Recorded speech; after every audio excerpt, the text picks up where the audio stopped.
It's Matt and Issy on Breakfast on Shock Radio. Good morning, and we are delighted to have a very special guest with us today. Coming to us live is Anni Pohto. Good morning, Anni. You okay? Morning. I'm really good, thanks. How about you? We are so excited to have you here. You're our first guest of the year, our first interview of the year, and a very exciting way to start. Yes, it is.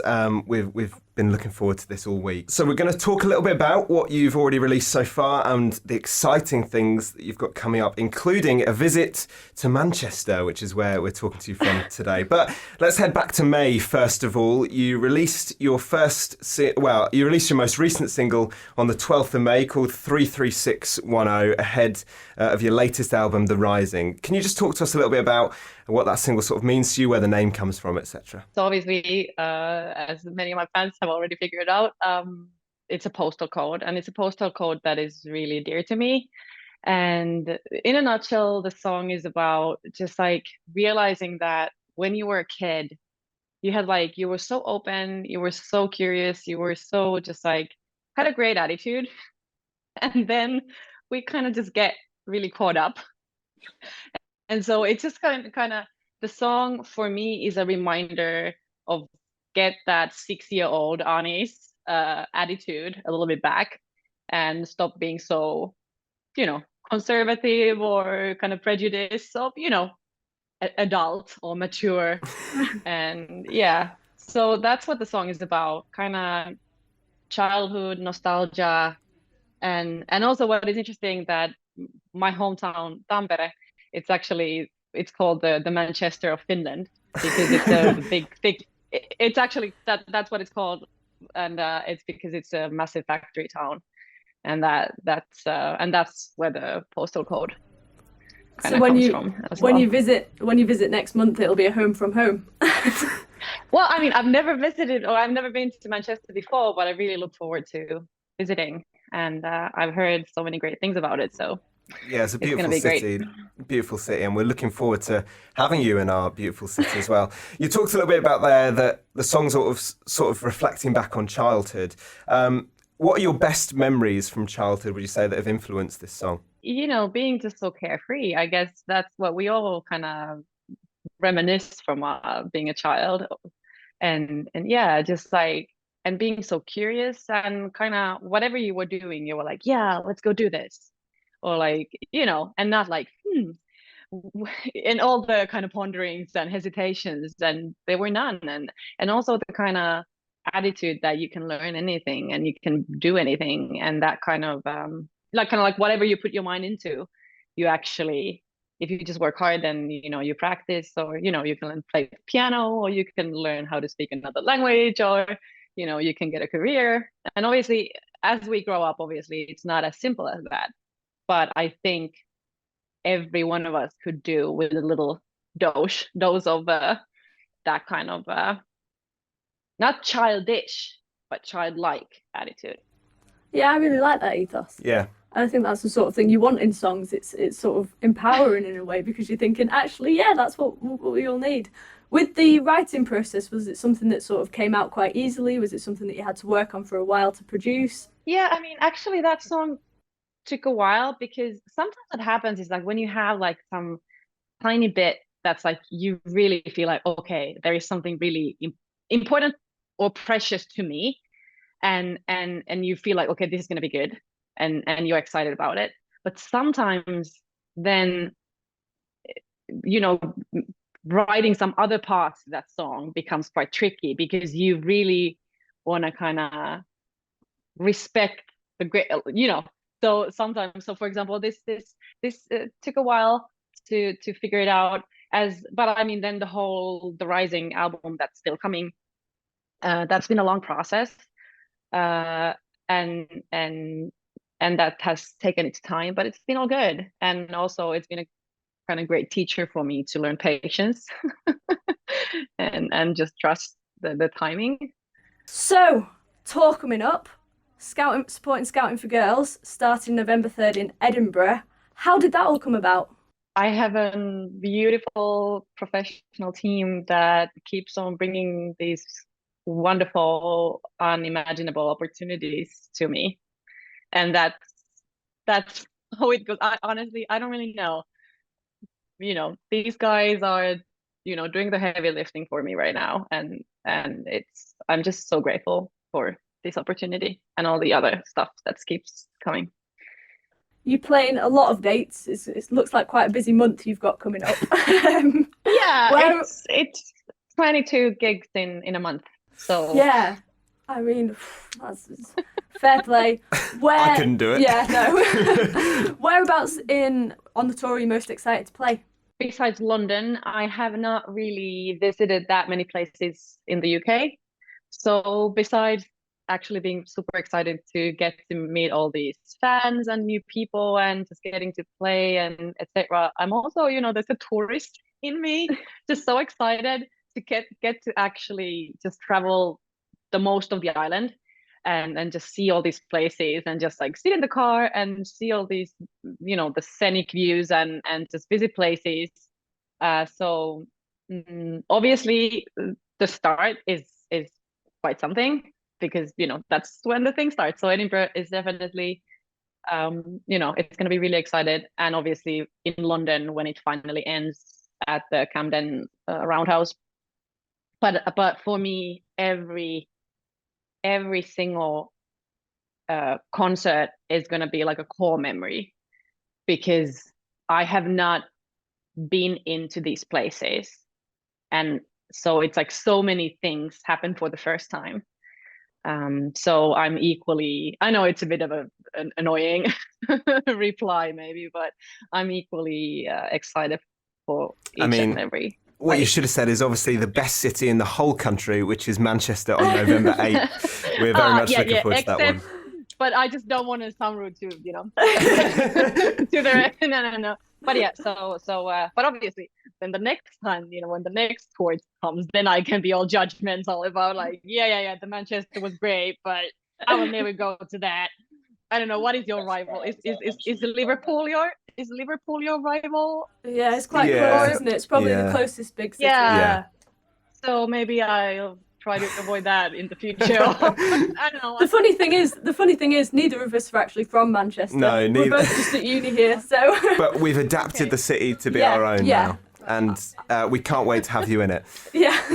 Oh, lovely. Yeah. So also coming up in November, very excitingly, you've got your next single releasing. We just had a listen to it over the past week. It's called Amor Mundi. Quite a different vibe to 33610. It's very like fast-paced. Talk us about this song. What does it mean? There's some pretty heavy lyrics in there. Yeah. So this whole album writing process for me has been, it started in a watershed moment where I kind of had to decide, am I gonna keep on neglecting myself and who I am as an artist, and either keep on in the music industry or just quit, or then actually reconnect with the kind of childlike creativity that I started with, when I first started writing songs as a kid, and really just being in love with words and music and stories and whatnot. And that's how the whole album came about.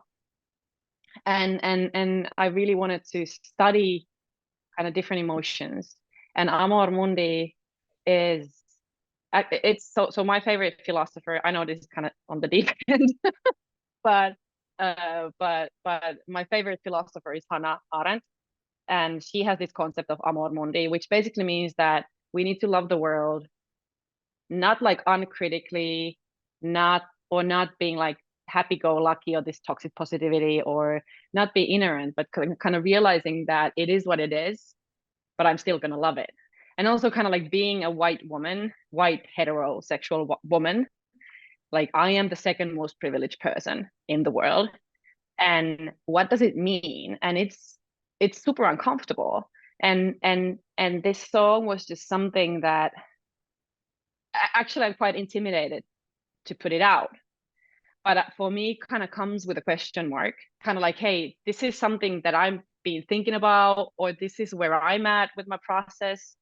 So what do you think? And obviously, for example, like people of color really like poignantly say like talk about white tears, and but then again I feel like there's some truthfulness to white tears, because we need to deal with our own emotions that are quite uncomfortable, but I think we need to deal with it like amongst us and not deal with those, like when a person of color comes to say like, hey, a bunch of quite nasty stuff happened in the history, and then we go to them like, yeah, well, now you made me all sad and uncomfortable.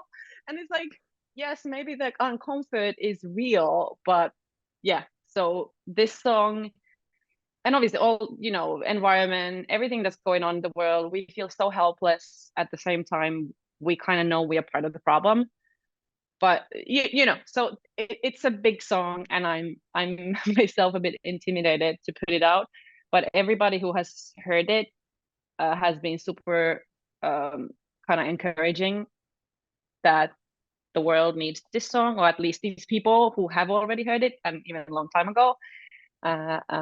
Everybody's been saying like, yeah, this is something that can kind of be of service, and that's how I, in general, think about my music, is that how can I serve through my music. When we heard the song, we thought that message was very important to get out as well, and we can't wait for the world to hear it on November 10th. Yes, thank you. Just finally from us then, you've got your very exciting album, we touched on it a little bit earlier, called The Rising, coming out later this year, hopefully. And you talked about that there's 17 tracks, and each of those tracks have sort of different emotions connected to it. What led you to get that idea, and how has that sort of developed over the writing process? It's been a like a bit long, deep journey, like towards myself and within, and I just, like, a few years ago I just bumped into this kind of concept of these 17 emotions, and basically the idea was that every emotion serves a purpose and there's a message. And obviously we can kind of label some emotions kind of bad, or don't feel these emotions, or avoid these emotions, but actually each and every one of those has a purpose.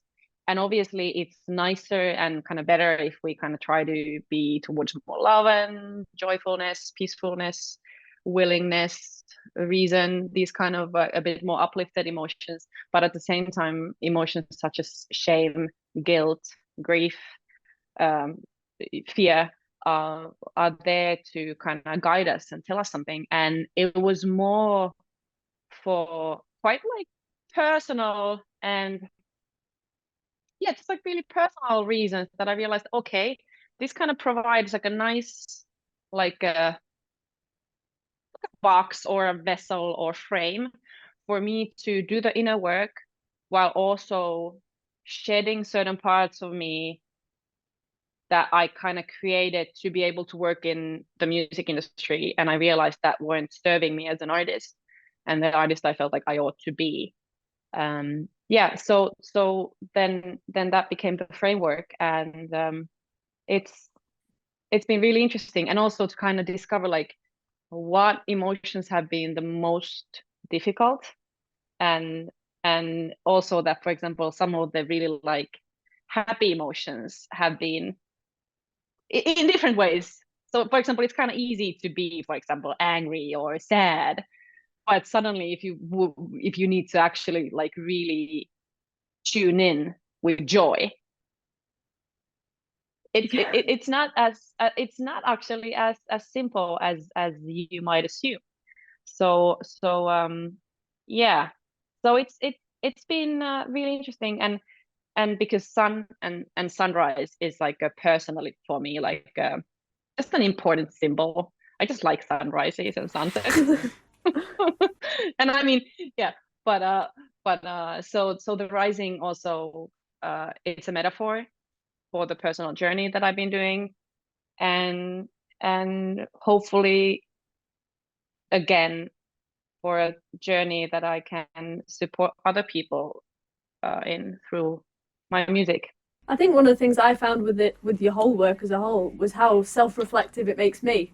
sort of you've spoke about the sort of the different emotions, but you are listening and sort of reading your written work as well online and stuff, going, oh, actually that's making me self-reflect, and it's quite thought-provoking to sort of be a part of as a way.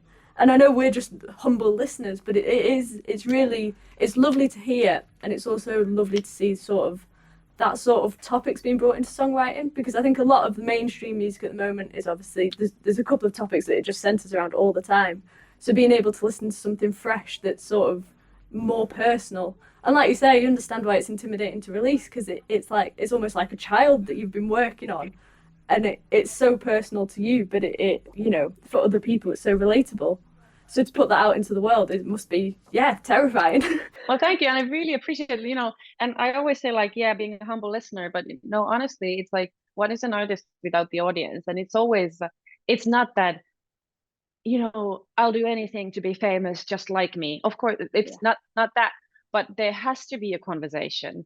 And so just like, it means the world to me to hear that, somebody that I just meet for the first time know so much, or that kind of so much, and you've done the work, and that something of it resonates, and that just is so heartwarming. And I honestly believe that people are smart, people are super caring, heartful, smart, intellectual beings, and I think we are being dumbed down, and I don't want to do that.